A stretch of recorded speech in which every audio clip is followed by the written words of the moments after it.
na sabay na sumamba.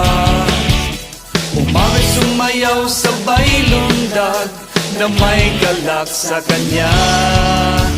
Ang Diyos ay dakila, tayo'y pinagpala. Magbigay sa Diyos na dakila ng papuri at pagsamba. Luwalhatiin ang ngalan Niya, ang Diyos na ating Ama. Magsabay